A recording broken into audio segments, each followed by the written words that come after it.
Mm, mm, mm, mm, mm, mm, mm, mm. You gotta get that.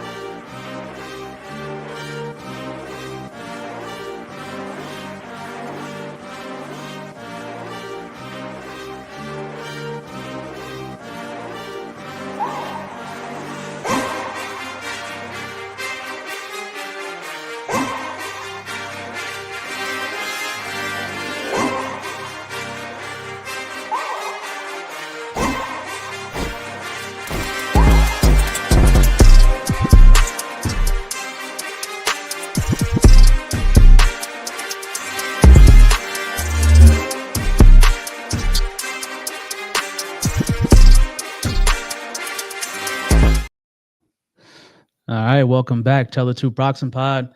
It's your boy, the Valley Savage, here with Coach Leaf. You already know. We back again tonight. Tonight. Caleb Plant, Resendiz, Charlo, Thomas Cornflake, Lamana. Mhm, And I would hit the air horns, but I got bigger news. mhm. The fight tonight, the fight tonight on Amazon Prime. If you have a Prime account with Amazon, the fight is free. Ain't that a fact? I got Prime, so we gonna be watching that tonight. Free. So if you at work, wherever you at, you know, eggs prices are high, bread is high, gas is high, but boxing is free. Absolutely. Yeah, man, I can't wait. Carmel Moulton is also on the card too. Mm. PBC stacks up the card. I can't wait for the fight. It's been a little while since we really had a big enough fight to really react to and look forward to. I think the last one was probably Connor Ben and Eubanks. That lived up to the hype. And I wouldn't say the hype is too high with this fight, but Right. it's good to see Caleb Plant. Everybody here knows if you listen to the show long enough, I'm a big Caleb Plant fan. But also Jamal Charlo was back. And it's been a while since he's been in the ring, since he fought Benavidez. And Caleb Plant hit him with the slap, Mhm.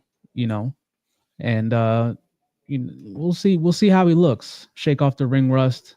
Right. It's Tom, it's it's it's time for everything to find out what Jamal Charlo, because he's been out for like how long now? Almost a year and a half, maybe 2 years. It's been yeah, quite some time, and he's fighting Cornflake, who we had on the podcast. You know what I mean? Interesting fight. yeah. We just got to see, man. You know how it is. The ring rust. Yeah, I know how I feel about ring rust. Right. Uh, he's been out the ring for a long, long, long time, and he's going against Cornflake, friend of the show. Really nice of him to come on and do a live interview with us. The fight that he was supposed to happen when he came on the show before obviously fell out, but now he's back. We thought maybe he had lost that fight, but apparently he didn't. And hey, And he also shout out, gave us that secret that he was looking to fight Jamal Charlo. And guess what? That's happening tonight. So one, with the fights, they're both same height. You know what I mean? That's gonna be a good fight because we're gonna see who can take control. But mhm. this fight could play out any way. Like you said, ring rust. When's the last time Flake had a fight? Flake told us before that he had I think he said he had fought four times.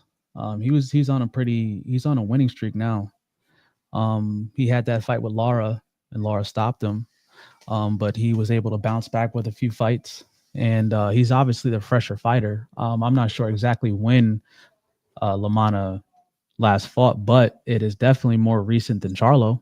Hold on, wait. Hold on. Laura from 154, 160 now? That Laura? Stop. Cornflake? I believe, I Laura? believe so. The one that beat Danny Garcia? I mean, Laura's a difficult fight for anyone because of his Cuban style, Hmm. and he's southpaw. Yeah, But I didn't know he stopped Cornflake. That's interesting. I yeah, don't recall that. All right. yeah. Well, He spoke on it. yeah, I don't remember. I didn't recall him saying he got stopped by him, but That's Laura. So I mean, you can't really take too much notch toward that because Laura, he just stopped Danny, and Danny never been stopped. Mm-hmm. Laura Yeah. does In the things first round too. There's Laundry Laura. Stopped him in the first round. in the first round. Mm. Yeah. Maybe he came out a little cold and got caught clean, wasn't Yeah. expecting it, and that was that. That's boxing. Yeah, that's how it goes. It is what it is. And that's But that's one thing I want people to realize. When you watching boxing, okay, you have mm, two professional fighters hitting each other consistently, setting up shots, hitting with bombs, even touch shots to the body. This is not mediocre. Nobody mhm. can just be a professional fighter. You got to have resilience, heart. You got to have determination. You got to have stamina. You got to have will. You got to have so much more than just hitting each other. And when people see that, it's like, oh, these two guys is beating each other up. No, it's way more than that. One punch can change a person's life. Put a person in concussed. We've seen people get killed in boxing. You We know what I'm have saying? shout out to Sabril Matias. So, that man got a body. There's other people I seen that died in the ring. Mm-hmm. And we gotta be mindful to know when you're seeing two warriors, especially as a pro level, fighting for the title, going 12 rounds, and you just seeing them going back and forth. They're putting their lives on the line for entertainment, and they're also putting their lives on the line to be the best that they can be in that division or whatever. And that's why I love the sport of boxing so well. I know what it takes. Not everybody can get in the ring. So be mindful of that and stop talking down on all fighters, UFC, MMA, kickboxing. It don't matter. If it's competitive sport, you gotta pay attention to that shit. You gotta understand that you can get your life changed in one punch, one kick, one whatever. You know what I'm saying? This is a contact sport. This is kill to be killed. So who we going with then? What between Charlo and Jamal? And Cornflake. Jamal and Cornflake. Yeah. I'm gonna have to sway the edge towards Jamal because one, he's undefeated. Yes, he got ring rust, but he has been at the high level. He stopped a very, very good fighter from Philadelphia, J-Rock? J-Rock, who is a very seasoned fighter. And he beat Benavidez. He beat some more notable names. I can't really he's been out of the ring so long. I can't He doesn't really have a lot of notable names. It's just that he's looked really good against lesser competition. I mean, the people that they put in front of him, he did well. J-Rock? Huh? J-Rock ain't no less competition. No, not J-Rock, but I'm saying like his resume as a whole. Yeah, as a whole. There really aren't a bunch of big names on there. There hasn't been, 160 hasn't really been a glamorous division for how long now? Right. I mean, that's one thing we can't give him, but it's not his fault. No. Just, sometimes you get in these divisions and either a lot of guys go up and down, get out the division because you jumped in the division. But Jamal Charlo is out of the two brothers, even though Jamil accomplished a little bit more and even went up and fought Canelo, Jamal to me is still the better boxer, though. The better fighter overall between the two twins, my opinion. Yeah, it seems like he's going through the most turmoil. Right. Everybody knows about the things that are going on outside the ring. He getting slapped, problems inside the home, alcohol. Right. Every time he gets behind a mic, he's like, slurring his words and he's kind of looking a little sloppy. I don't really like the way that he's been talking, especially like with Cornflake. It seems like these fighters know when they're fighting, like when the A side is a heavy A side and the B side really ain't supposed to win. So, they talk a good game. Keyshawn Davis is really good at it. Obviously Tank is really good at it. Who else is really good at really hyping up a fight? It's any of the elite fighters that got that gift to gab, though. Mayweather was really good at that. Yeah, You know, Mayweather's really good. um, Tank for sure is one. Rolly actually, even though Yeah, he is Rolly. not Yes. at A level, he know how to psychologically get in your head. Yes, he knows how to get the fight going, even if you're really not that interested. But the way that an A fighter speaks, or even sometimes the B side fighter, the way that they speak and hype up the fight, but the way that Charlo tries to hype up a fight that people know that he's supposed to win, he's really not that. Him and his brother are really not that good at it. They're really not. I I, think Charlo in his mind already sees like, man, I've been at the higher level than you. Like, it doesn't matter. but It that's how doesn't he's matter. doing it. He's looking at Cornflake like, who are you, bro? Like I respect Cornflake. I think he's a Yeah. solid fighter and stuff. But that's how Charlo's looking at him like I'm back now. Like who are you, bro? Like you Yeah, lucky we'll you even see. fighting me. That's the mindset he's coming with that. Yeah, we'll You know what I'm see. saying? I mean, hey, listen, it's the ring rust. We talked about it before. I never been in a ring, so you guys can speak to it better than I can. But ring rust is a real thing. I mean, we've seen it time and time again when these guys are out the ring for more than 12 months and they come back, they start looking, a little sloppy. People were saying that about my man's that fought Boots last, Oh, Stanonius. Stanionis, Stanionis. Ryan Like, Garcia. oh, like he beat up like Boots dog walked him because he ain't been in a ring for so long. It's like, bro, it's like, what do you want him to do? You know? It happened to What do you Ryan want him to do? Garcia. Ryan Garcia. It happened to Devin Haney. Yeah, Devin. because Devin Haney was like, gun shy. That's Hmm. we never seen him fight like that. But even Ryan, he got hit hard and then he couldn't even throw. So brain rust can be a factor, but you got to remember, fighters spar. So that takes some of that edge off. But it's the pressure So of the actual fight. You're under the lights. You got under the lights, everybody watching. everybody's watching, and you have the added pressure of it's not the people that bought the fighter watching. Like, bro, this is free. Mhm, And Amazon is one of the biggest companies on the planet. mhm. I mean, there's people in third world countries that got Amazon Prime, bro. Next day deliveries in Africa. Right. You know, you be seeing them commercials still with them African kids that asking for $1. A dollar can save a life, and you see Amazon packages in the back. Right. You know, I mean, hey, it is what it is. We're gonna see if he still got it, or if Cornflake pulls off that upset, man, shit, we can get a Plant versus Lamana card, the exciting whites. I'm with it. I mean, you, we cannot look past Cornflake. Like you said, he's coming off a 4 win streak. He's on a win streak. He's been more active. But my thing is this: Cornflake is fighting a more of a seasoned vet, more of a guy that don't know how to lose yet. Jamal has never lost yet, and Jamal is a puncher himself. And when the Charles were up and coming, they were like dogs. Like Charlo, like who looking past Charlo? You know what I'm saying? And like Mhm. my view of it, Jamal Charlo was always the better version of the two twins. Even though Jamil had a puncher's chance too, and he was this and that too. I Mhm. just think that Jamal was a little bit more seasoned with the jab, a little bit more seasoned with the setup. Even when he fought Benavidez, he should have knocked out Benavidez. But that shows you how tough Benavidez is, and then that spins it to how tough and how good Crawford is, because Crawford stopped Benavidez. Benavidez ain't easy to get stopped. He went in there against Danny Garcia 12 rounds.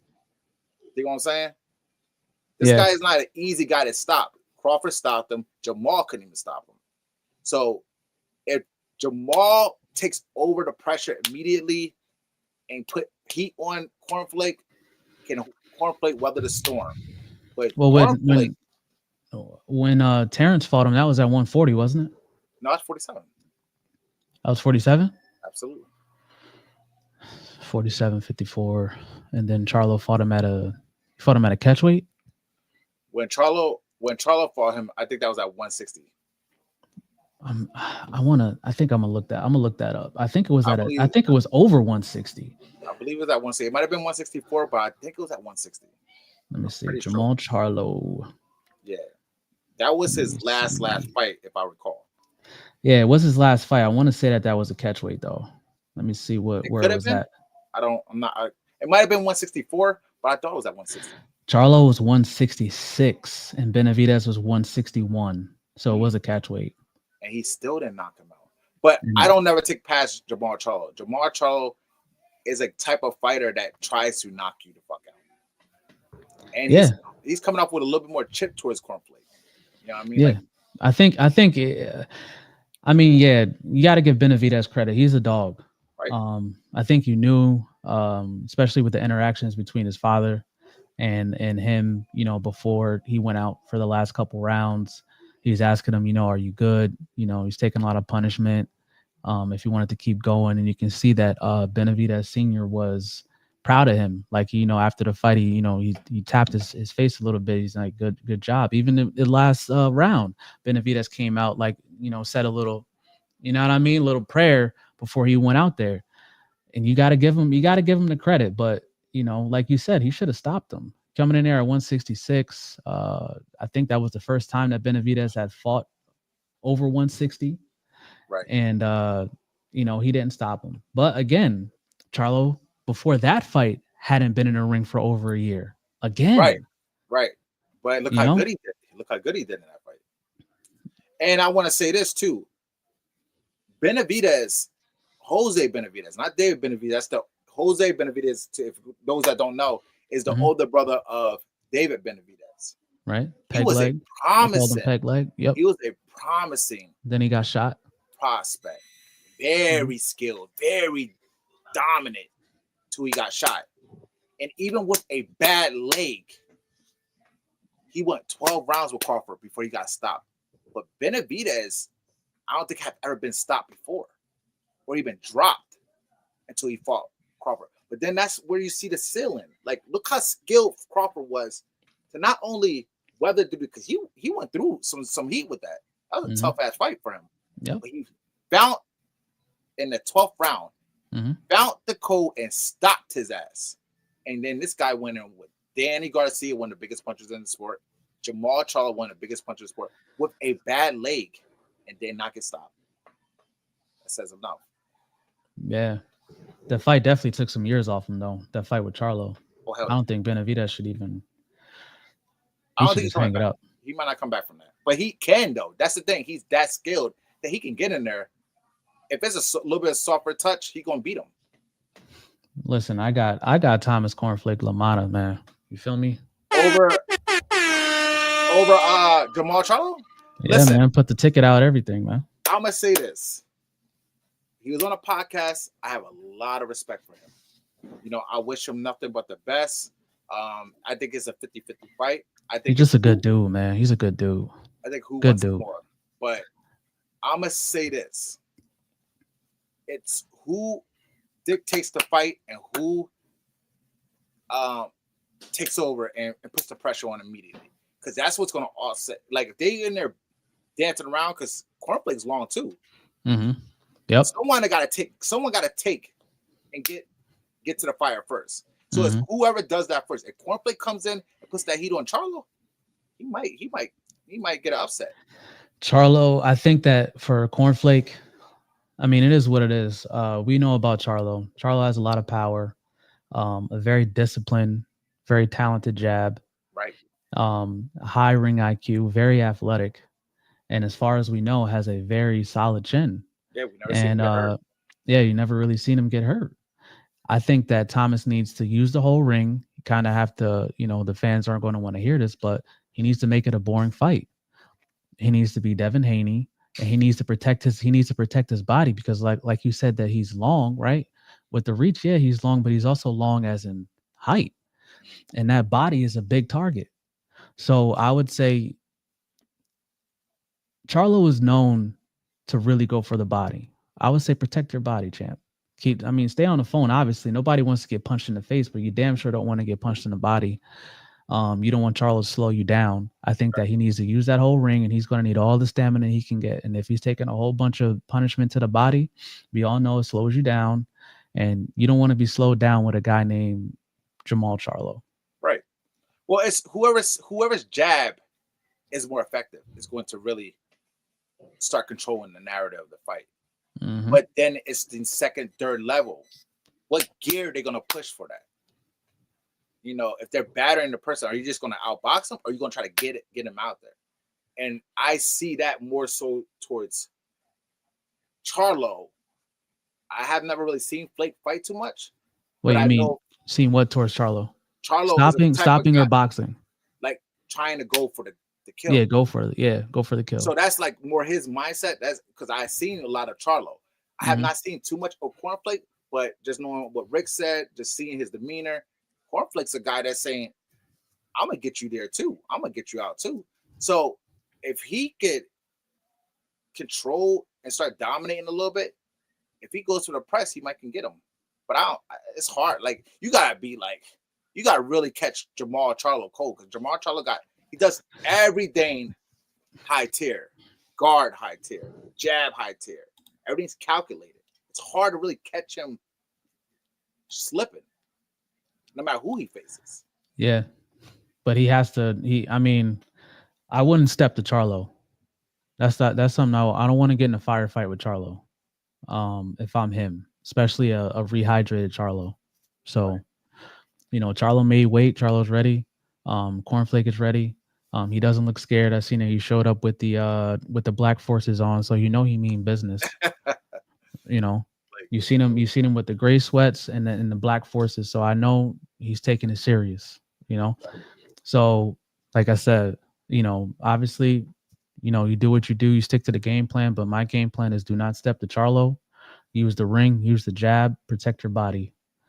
Try to take him into deep waters. See how that conditioning is. You ain't been in a ring in a long time, champ. So try to stretch it out. Don't go in there and try to take him out in the first couple rounds. I think that's exactly what Charlo's gonna do. I think he should expect it and then make it a boring fight. I'm rooting for Cornflake, man. I'm rooting for Cornflake. Be honest, the Charlos are. Yeah, it's a little bit biased. Wait. Put some respect on her name now. Only one Charlo got. Oh no, he got 2 losses. He lost to Tony Harrison. What about that? Yeah. He lost to Harrison. I was going to say Canelo, but yeah, he did lose to Tony. He got outboxed. Yep. He got outboxed. But that would have never happened to Jamal Charlo. That's why I said Jamal Charlo is the better technician as far as a boxer. I wouldn't say it would have never happened, because we've seen a lot of guys that we thought were never going to lose and get stopped. You know what I mean? Like guys that we thought would never lose get stopped. Shout out to Roy Jones. Don't do that, bro. And y'all know why that he lost. So I ain't even gonna get there. Boy did some fucking the most craziest shit to jump up to heavyweight, dominate, and then jump right back down to light heavyweight within 3 months, bro. Yeah. And he won that fight. If he would have just retired, he had one of the best careers of all boxing. That man was hungry, man. Maybe the money was light. You don't know. Nah, I think Roy really went to inflict some pain on Tarver. He didn't like that first fight. It was too close. He wanted to get. You can tell from the press conferences. If you go watch the press conferences with before the fight with him and Tarver, you could tell the beef was real. Oh yeah, it wasn't no fake. That was not fake. They both wanted to kill each other. Did you see the special with Andre Ward, the 2-hour special? I watched that whole thing with him and Roy. And he has a dope podcast, man. Yeah. Andre Ward. To me, I think it's the top podcast out right now because he gets the fighters. I watched some of Sean Porter stuff too. What other boxer has a podcast? I'm trying to think. Rosado, he's doing pretty good. I like Rosado's podcast. I don't even know that. I didn't know he had one. Gabe. Rosado. Yeah, Gabe has one now too. But other than that, I'm trying to think. No, but either way, these guys have they jump on $1 million worth of game. They jump on other podcasts that are like pop in and talk about the fights and yada yada. But Andre Ward has something about him that gets fighters, and obviously it's obviously the understanding that they know that not only was Andre Ward in the ring, Andre Ward was one of the best to ever do it. Right. To ever do it. So and got gold. And then yeah. So yeah, Andre Ward is he's like Nike of boxing. Like literally. Like he is like the most humblest, purest champion.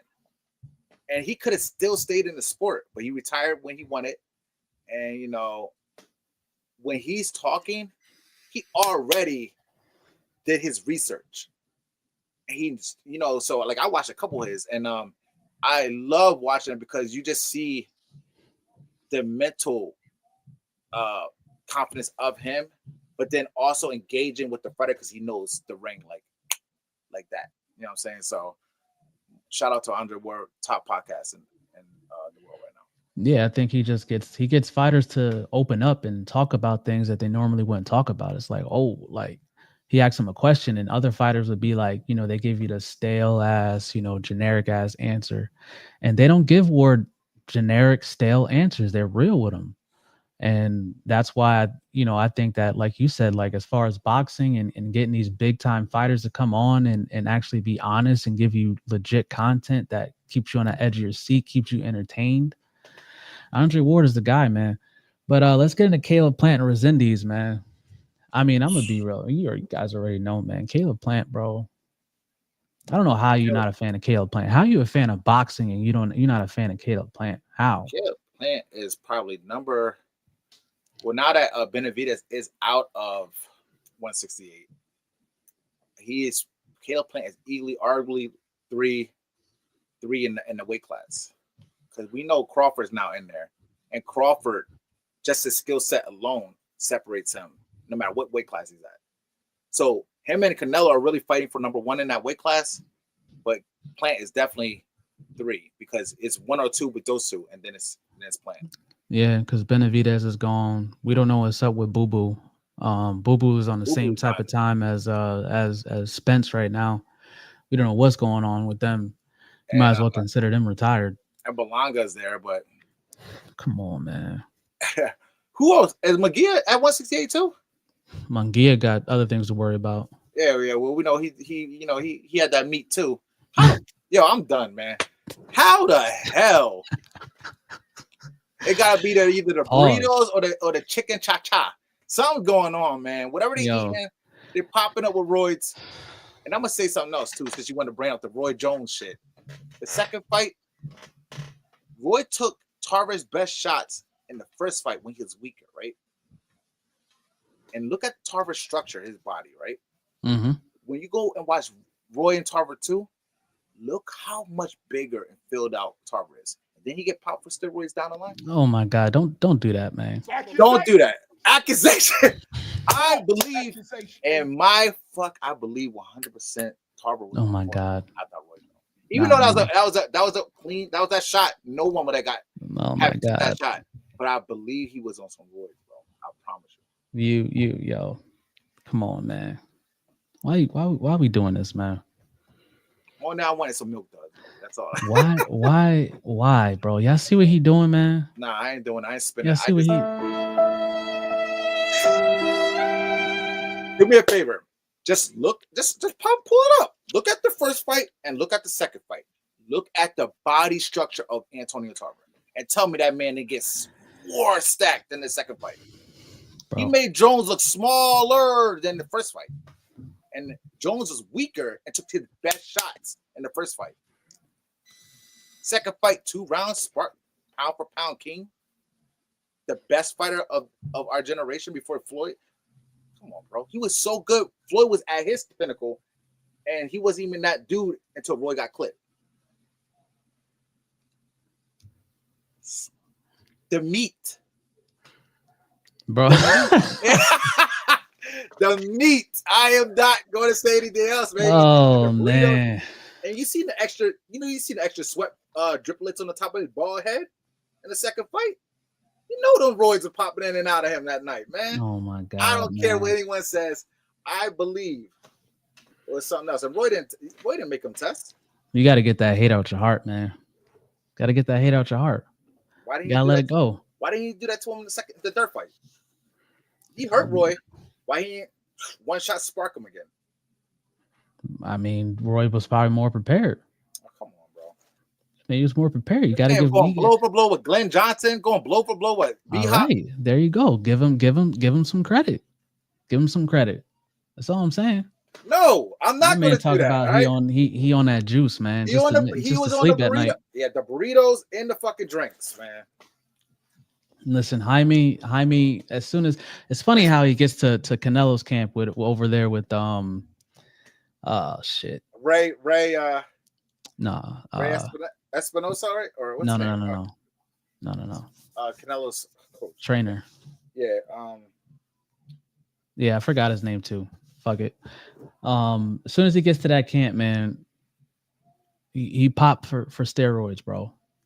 What He's is popping for steroids? What's the excuse? Did you even hear the excuse? You had Ryan pop. You had my boy that lost to my boy that lost to Shakur and Hold up. When Ryan got caught, was he in the Canelo camp? No, there was rumors that he had went back to the camp, but no, I don't think he was. I don't think he was. Crawford better fucking make Canelo take that test. Oh yeah, of course. You better make him take that test. Yeah, or maybe Canelo. I mean, Crawford may not have him take the test because maybe he on the juice now. Come on, bro, don't do that. Accusation, stop. Yo, maybe. Hey, don't do that. Yo, Crawford looking big, bro. Yeah, he been working out before Canelo fought fucking this dude. He's a runner. He's a track star. You know what I'm saying? The boy, the William Skull. Yeah, bro. And if that man was touching Canelo with shit, when Crawford put hands on him, he wasn't even really touching him, though, man. He was, like you said, he was running. He was running, but he would hit him sometimes clean. What do you think Crawford gonna do? Man, who don't get hit clean? Crawford gonna put hands and feet on that man. Who don't get hit clean? Madrimov was hitting Crawford clean. Stop. Boy, clean. He might got. I mean, stop Crawford. You might got 2 or 3. Stop, bro. Stop. Now you're trying to spin the shit. He hit Crawford with some good shots. Yeah. Them scorecards ain't lie. Them scorecards were close. He had 4 rounds total in that whole fight. Them scorecards says otherwise. Man, come on. I'm just saying. Stop. It was close. Imagine when was champion. When they was reading those cards, Crawford was saying a prayer. He was like, "Yo, you straight hater, bro. Look at that. Yo, Crawford wishing on a star. Took that man's belt, and he was the best 154 pounder. And he had to earn it. He had to earn it though. It wasn't easy. It wasn't easy, but his style. Look at Virgil Ortiz when he fought him. Virgil Ortiz was having a hard time before he started putting. Did he stop? He didn't stop Madrimov, right? Yeah, he didn't stop Madrimov. Virgil Ortiz? Virgil Ortiz never fought Madrimov. What are you talking about? Virgil Ortiz. Yes, he just fought Madrimov. Oh yeah, that's right. What the hell? Yeah. No, I mean not. Well, hey, let's get back into that. He stopped Madrimov though. I don't remember. No, he didn't stop him. No, he didn't stop him, but it was a pretty convincing, way more convincing than Crawford was. But he was getting his ass kicked at first. He couldn't even do shit at first until Madrimov started slowing down. Then Madrimov was controlling that fight for the first 6, maybe 7 rounds. And then Virgil started touching that body. He slowed down. And then he wanted to stand in the kitchen with Virgil Ortiz. And Virgil Ortiz started putting hands on him. No matter how you want to slice it, bro. I know styles make fights, but Virgil made it look a lot easier. He made it look a lot easier. We also know that Virgil Ortiz, his last fight, got off the deck. Twice and lost that fight. But, we know how it go. Let's keep it a stat. Wait, Virgil won that fight. He won that fight, but he lost that fight. He got off the deck twice. Yeah. We know Ray Charles like seen that one and said that was a debatable one. Yeah, he lost. I'll give you that. Yeah. But then when he fought Madrimov, he had to earn it too. It was hard, bro. Madrimov is a difficult style, bro. But Crawford fought him standing right in the pocket. He wasn't chasing him. So did Virgil. He fought a harder Madrimov because Madrimov was undefeated. and the So champion. yeah, but then you fighting a guy that's, I mean, and yeah, he was defeated. He won. I'm not disputing the fact that Crawford did win that fight. I don't think that he was robbed And the champion, or none of right? that. He But was the champion, and he been at that division longer than Crawford. Yes, all of that is true. Yes, give Crawford some credit because that was a very difficult fight. Yes, the I first time agree. at 154. And now you got Virgil Ortiz, who been at the weight class, who also had Madrimal as a sparring partner. So a little bit more of a you would slight think, edge to him. but you would think that the sparring partner argument works both ways, champ. Works both ways. If you're going to give Virgil credit for beating him because they used to spar together, so he knows what he's going to do. Well, doesn't Madrimov know what Virgil's going to do? Oh, absolutely. I mean, but you can't compare when he fought Crawford versus when he fought Ortiz, because these two know each other. They spin it. Crawford never sparred that man. Crawford never fought that man. He jumped up to his weight class and took his belt. Yeah, that's it. Yeah. So because Crawford is a more difficult. Yeah, he's a more difficult harder Madrimov. That's all I'm trying to say. Nah, I think it's the same Madrimov, bro. Same one.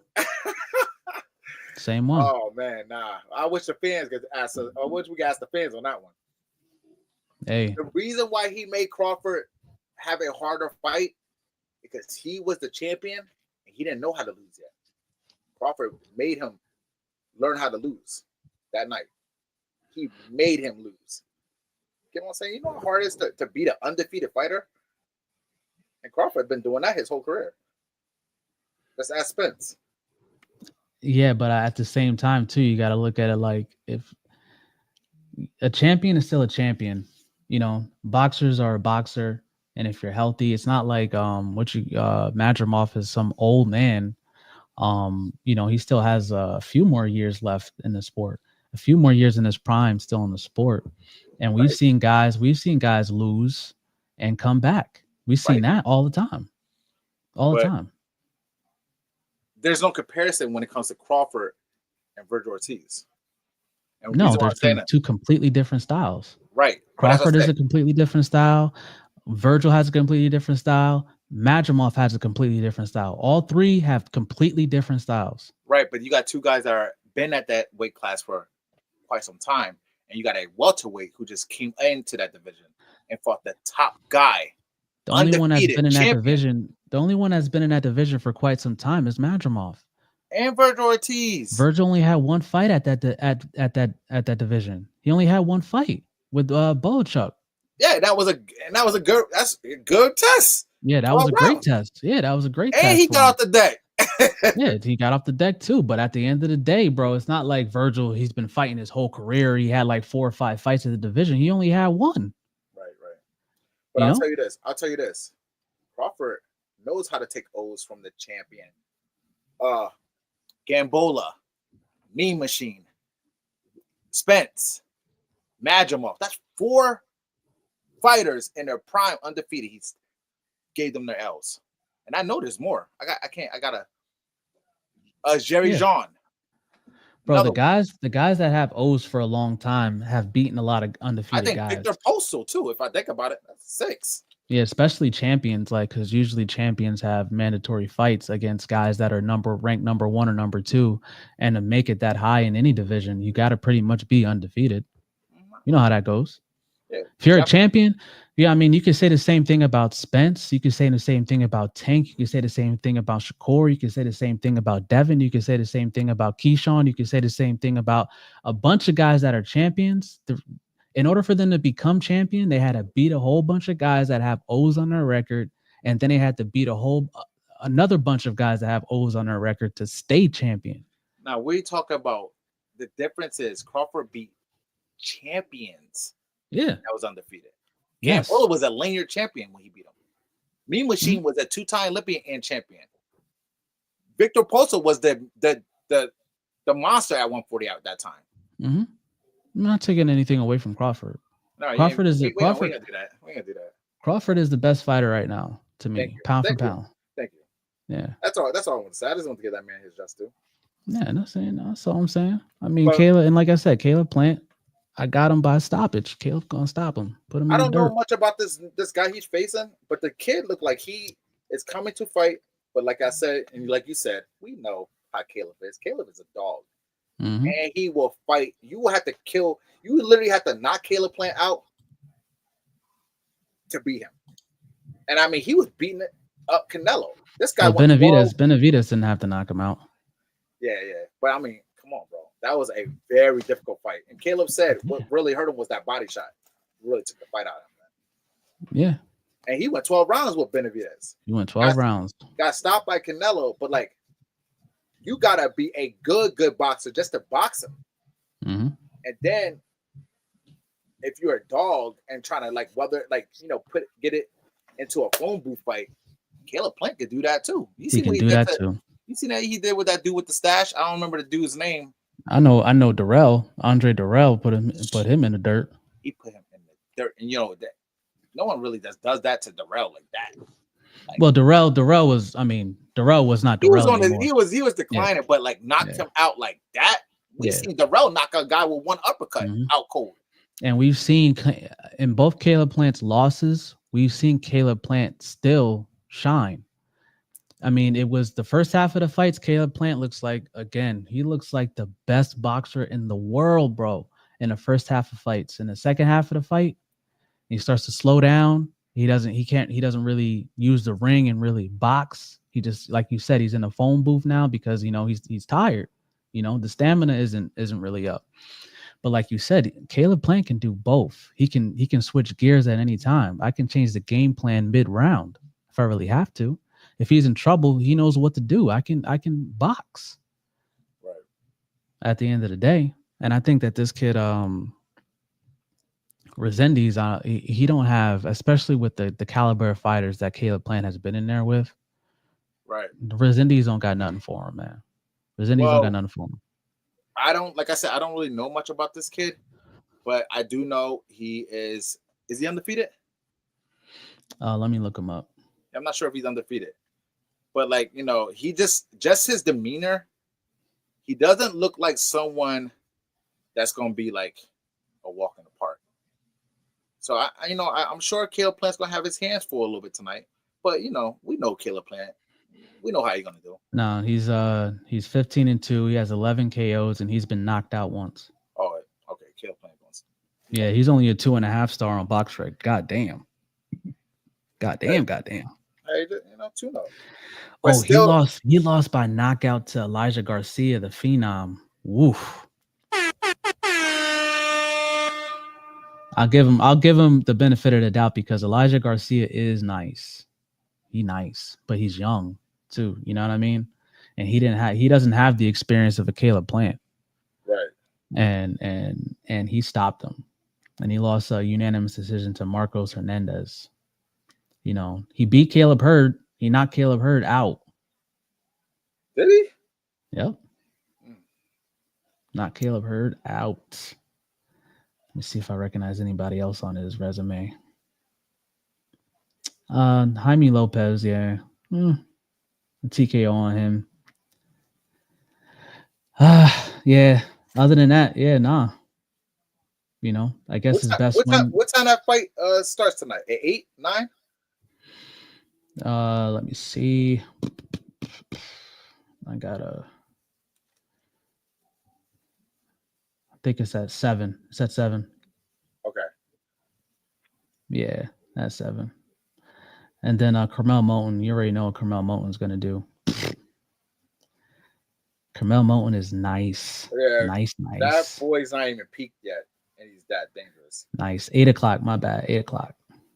Yeah, I put him right now. Like he's gonna steamroll pretty much everyone until he gets to the elite level, and he's so skilled. We don't even know where his full potential in the ceiling is at. Nah, he's already 30. He's at 35. He's still gonna be growing. I mean, he's probably gonna peak at 47. I'm thinking. Damn, he's at 135. Yeah, 135, bro. Oh hell no! I didn't know that. Yep, 135. They're talking about him and Abdullah Mason. Shit, I would love to see that fight. For real? I would love to see what. I mean, not fighting, but it's like one of those. I seen something on Instagram, like one of those dream like future fights or shit like that. And they had Carmel Moulton and Abdullah Mason, and I'm like, damn, that would be a fucking fight, bro. That's a Right. fight. And Abdullah Mason is one of the most dangerous southpaws in boxing right now. Because he does things when he's coming to press the attack. I don't know about The reason one why of the he's most not dangerous in boxing, southpaws. in all the boxing. His style, bro, is different. He does things. I seen him knock a guy out where we most of the time when you're training boxing with the normal basics, he does things reverse, and that's why these guys don't even see the shot; they go straight out. So he threw it. Normally a guy would set up 1, 2, 3, basic or maybe a double jab straight. This man went jab, hook, left uppercut, hook, gone. But it was like you didn't expect that shot to come. It was there, and he was gone because the guy didn't expect the shot to be there. So he does things. He's and he comes to get you. But we have seen him get tested too, which makes me love him more because we know that he got that true dog. He got up and stopped that kid. Yeah, saying that he hurt himself or whatever, but I think he got hurt because he got punched. They said the way that he fell on his leg or whatever. I don't give a damn. I didn't think at first because that could have been if that didn't happen to his ankle, that fight would have been that would have been a good fight. But it happened to his ankle because he got punched. You know what I'm saying? It wasn't like it wasn't like Abdullah Mason stepped on his foot while he was trying to pivot, so he fell. You know what I mean? It was he got punched, and then the way that he fell from the punch, he hurt his leg. It was the angle, but that's power to hit that man coming forward, and he froze and went down like that. Like he went down like that. Yep. I mean, it was gone. He was comatose when he went down, bro. Right. Don't even say it, bro. Don't even say it. What you mean? Are they gonna throw in like Roy when he went down? Because Roy got up, and Roy, anyway, we ain't gonna talk about that. I mean, Roy still was my number one pound for pound fighter, bro. Yeah, I mean, fighters get up. Devin got up. Oh yeah. But yeah, that's our prediction tonight. You know what I'm saying? We'll see how it spins out tonight. Yeah, I mean, you want to get into Teofimo and Boots, or you want to say that for another time? I mean, we could do that, but my time's getting a little limited. I gotta hurry up get. No, that's all good. That's all good. But no, let's just do a little touch on this, please. Boots fight Teo. Yeah. He been asking for Crawford. Now he's calling you out. Boots, put that man in the dirt. Give him what he's asking for. That fight is going to be it's going to be so good because they both had that demeanor. And, Boots going to knock his ass out. That's a Madison Square Garden fight. It's close enough to Boots. Teo thinks that he owns New York anyway. They gotta put that in New York. That's not a Vegas fight. I don't think it's big enough for Vegas. It's a big fight. Don't get me wrong, everybody. Do not get me wrong. It is a big fight, but it's not Vegas big. It's not MGM big. Right. It's there's a reason why Crawford and Canelo is in Allegiant Stadium. Where the Raiders play in Vegas, because that's a Vegas fight. Right. But this fight isn't that big, but it is big, and I will say that Boots needs to take this fight, not for the same reasons. Teo was talking a whole bunch of mess, where the liquor at, we all know what he said. Yeah. Turkey Al-Sheikh supposedly fired him.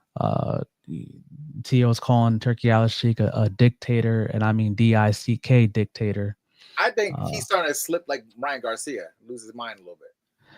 And it's going to be a shame. And it's really going to be a shame that Teo, because now ESPN is not going to have television rights after this year. Top Rank. They're not going to be on ESPN, right? Obviously, they signed with Riyadh Season. So Riyadh Season, they're going to be putting on fights here and there. And I believe they're on DAZN. So, I mean, there is that, but if Turkey Al-Sheikh is like, you're fired, I don't want to support the things that you're pushing out there. And um, not Eddie Hearn, Bob Arum has had enough of your bullshit.